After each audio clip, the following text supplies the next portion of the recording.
In this video, we're going to talk about Pythagorean Theorem.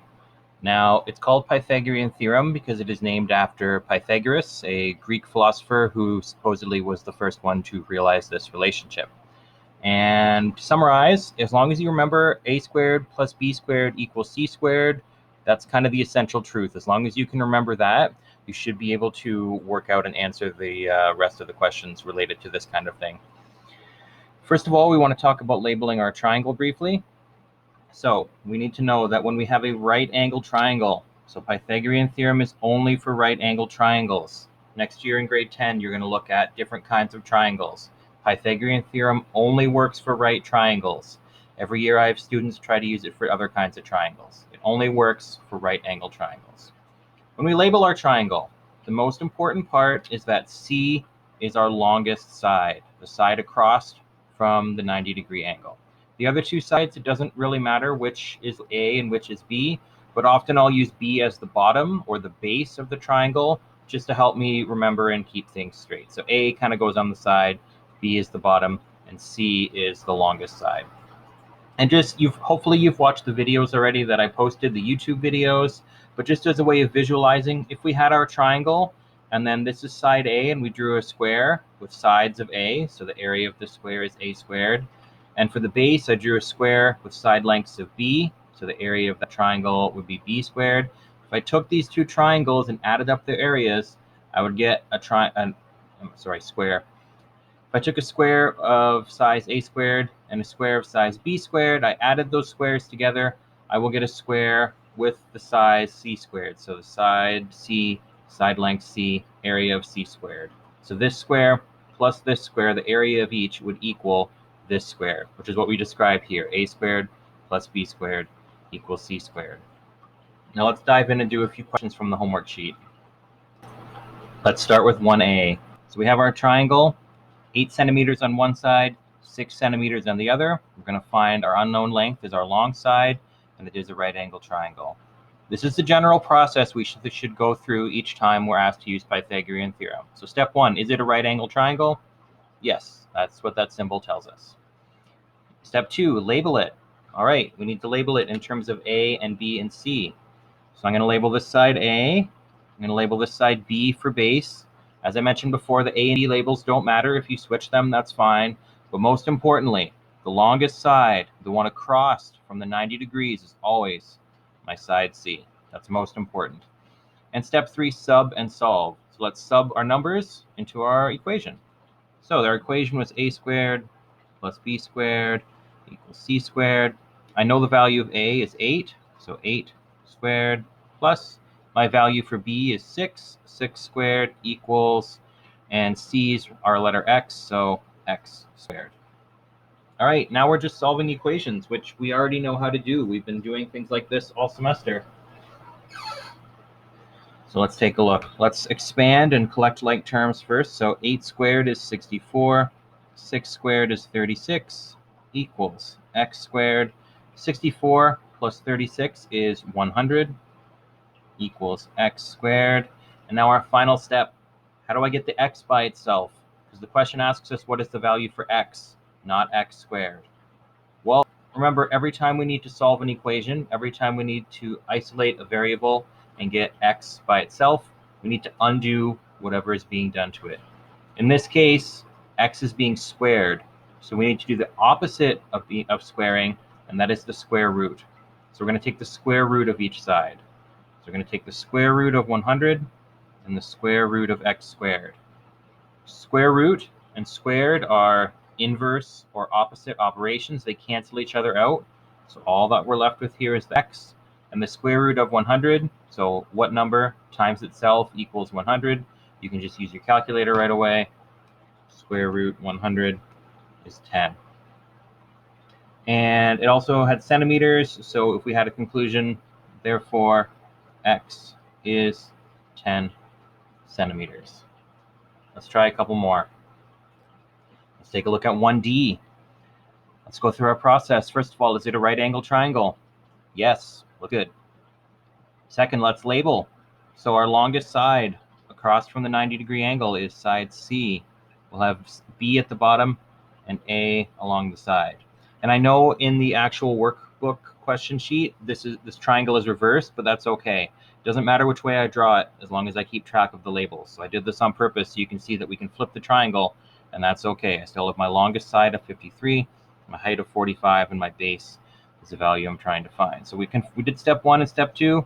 Step 3, sub and solve. So a squared is 45 squared, b is x squared, and c is 53 squared. We can see right away this question is a little bit different than the last one because our x squared is not on its own on one side of the equation. It's in the middle. That's okay. We already have the skills to deal with this kind of thing. We're going to work through, and we're going to get x by itself. First, I'm going to expand the squared numbers. Actually, I'm going to move things around first. We need to get x squared by itself. Why is it not by itself right now? Because 45 squared is being added to it. So I'm going to subtract 45 squared from each side of my equation. So 45 squared minus 45 squared is 0. These are gone. I just have my x squared on the left side of the equation. And on the right side of the equation, 53 squared minus 45 squared.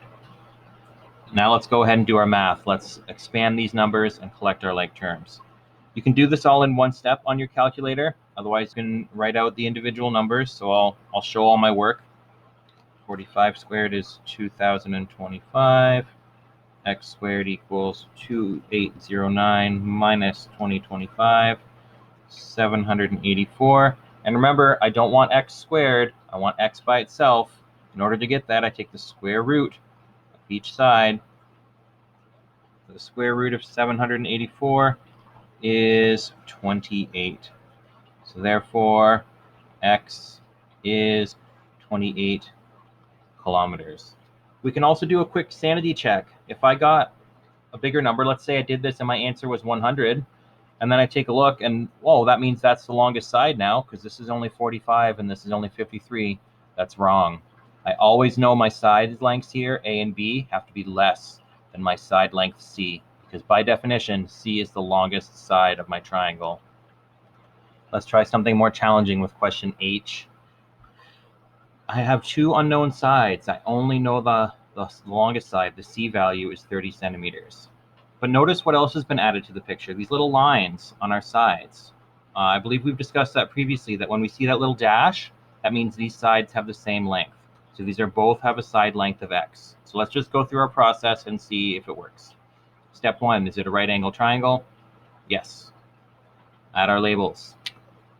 A on the side, B on the bottom, C is the longest side. And there's a special name for that. It's called the hypotenuse. Right angle triangle, label, let's sub and solve. A squared plus B squared equals C squared. What was our length A?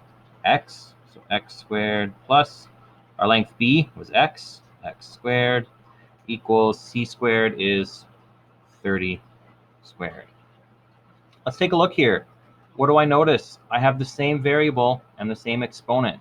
We've talked about that kind of situation before. That means these are like terms, so I can add them together. So I have my invisible ones. I'm going to write them just to help us visualize here for a moment.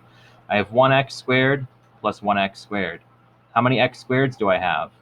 2. 1 plus 1 is 2. So I have 2x squared equals 30 squared. I want to talk for a moment about what 2x squared means.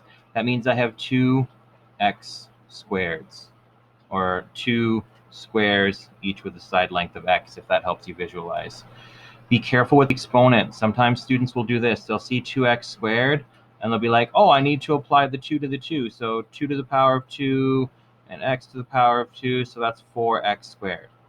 No, that is not what that means. The exponent here only applies to the x. So 2x squared equals 2x squareds, not 2 to the power of 2, which is 4x squared. So don't do this. Be very careful. This would be an appropriate way of writing it. This is not. It does not mean the same thing. So please be careful. That is the kind of common mistake that I see a lot in grade 9 and grade 10. Anyway, we've established that 2x squared equals 30x. Let's simplify a little bit. So 2x squared equals 30 squared is 900. I need to get x squared by itself. I need to do my bed mass in reverse, my Sam Deb. Is there anything that I can subtract or add? No. Is x squared being multiplied or divided? Yes. X squared is being multiplied by 2. I need to undo that, so I'm going to divide each side of the equation by 2. So x squared equals 450. Are there any exponents or brackets? Yes, there's an exponent, the squared. I need to undo that, and so I'm going to square root each side of the equation. So x is equal to square root of 450 is 21.2. And that's okay. It says right in the question we might need to round to 1 decimal place sometimes. So therefore, x is 21.2 centimeters. This isn't a word problem, so the conclusion and the units aren't as important. Just keep an eye on it, think about it. And remember, if we have a word problem, you need a concluding statement and you need to include the units. What are we measuring in? Centimeters. Centimeters. Let's move on to number 2. On a camping trip, Jody left her campsite and hiked 3.4 kilometers north and then 5.6 kilometers west. How far was she from her campsite? We're going to add a step to our process for when we deal with word problems like this, and that step is to create a diagram. So let's start with a diagram. Let's indicate that this is north, so north, east, south, west. First of all, she starts at some point, and she hikes 3.4 kilometers north. 3.4. Then she hikes 5.6 kilometers west. You don't need to draw this to scale. Just make sure you have labels so you can remember. How far was she from her campsite? So what that means is if we go back to the beginning and draw a straight line to where she ended up, how far away is she? So this is our value we need to find, x. One question we need to ask, is this right angles? Yes. North and west are by definition at 90 degrees to each other, so we can label this as a right angle triangle. So we've done step 0 and step 1 of our process. We have our diagram. We know that it's a right angle triangle. Now let's add our labels. This is kind of like my base. So B and A, longest side across from the 90-degree angle is side C. Let's sub and solve. A squared plus B squared equals C squared. A is 3.4 plus B is 5.6 equals C, which is x squared. I'm going to do this all in one step this time on my calculator. Fine if you want to do that, but be careful. If you think you're getting weird numbers, do the first part, then the second part, then add them together. 3.4 squared plus 5.6 squared. You can see on my calculator, I even use extra brackets sometimes, just to make sure the squared is being applied to the correct number. All right, we got a total of 42.92 equals x squared. I want to get the x by itself. I'm going to undo the square by finding the square root. And we find that 6.6 equals x. All right, so the length of this side of the triangle is 6.6. It's a word problem, so we need a concluding statement. So, therefore, Jody was 6.6. Don't forget your units. It said in the question it was kilometers. 6.6 kilometers from her campsite. Let's take a look at number 6. A 17-foot wire connects the top of a 28-foot pole to a 20-foot pole. How far apart are the poles? So what we're going to do here is we're going to make a new triangle. And this is the triangle I'm going to try to find here. So let's redraw that. Let's make a new diagram and let's label what we know. We assume that the poles are straight up and down, and the distance between them is a straight line across. So this is vertical, this is horizontal, so it's 90 degrees. I know the length of the wire is 17 feet. How can I figure out the height of this part of the triangle? Well, that's going to be the difference in heights of the poles. If this pole is 28 feet tall, and this pole is 20 feet tall, and we're sketching our triangle kind of here, we need to know the difference in heights. So to find my height, each is the height of the taller pole minus the height of the smaller pole. So 8 feet. And the value we need to find here, the distance between the poles, we'll label that x. All right, so we have a diagram. We know that it's a right triangle. Let's add our labels. B for bottom, A on the side, C is the longest one. A squared plus B squared equals C squared. Let's plug in our values. A is 8. B is what we're trying to find. That's our x. And C is 17 squared. Let's rearrange and get rid of this number. We're going to subtract 8 squared from each side. So x squared equals 17 squared minus 8 squared. Once again, I'm not going to show as much work. I'm going to do this in one step on my calculator. 17 squared minus 8 squared is 225. I'm going to find the square root of each side to get x by itself. And I get 15. Therefore, the poles are 15 feet. Don't forget the units. Apart. So diagram, confirmed it's a right angle, labeled, sub and solve into the equation, and then we made our conclusion. And I'm going to do one more question. Our last question is going to be question 8. Steve likes to collect sticks. What is the longest stick he can fit inside the rectangular box pictured to the right? And I have drawn a quick sketch of that here. I'm also going to use a prop and try to demonstrate this for a moment. So let's visualize what's happening. We're going to have a box, and we need to fit a stick inside. What is the longest possible stick we can fit in here? Well, if I put it straight in, so I have a straw here, it doesn't fit. But if I rotate it at an angle and put it in diagonally, it does fit. There's not a lot of extra room, but there's some. So diagonal is going to help us fit in a longer stick. How else could I try to fit the stick in? Well, we can also think about it sideways. If I put it straight up and down, it doesn't fit in the box. But if I rotate it, if I try to rotate it flat, it doesn't actually really fit. So I need it to be at a diagonal. So the longest possible stick that'll fit in here has to be a diagonal on the bottom and a diagonal across the side. So we have to combine that. So basically, kind of imagine we're laying it flat and then we're rotating it up. So it's going to be diagonal in the box. It's going to point from the top vertex or corner down to the opposite bottom vertex or corner. I'll try to rotate this so you can kind of visualize what that looks like. So it's going from the front corner at the bottom to the top corner at the back. All right, let's kind of try to sketch that on our graph, and then let's see what that's going to look like here on our graph, on our diagram. So it's going to go from a bottom corner in the front to a top corner in the back, and it's going to look something like that. So how do we figure that out? How do I figure out what that length is? We're going to need to do Pythagorean Theorem twice in this question, and I'll try to add a couple diagrams to help us visualize what's going on before we dive into the calculations. All right, let's take a look at our diagrams. From the top, we have our box, and our stick is going diagonally across.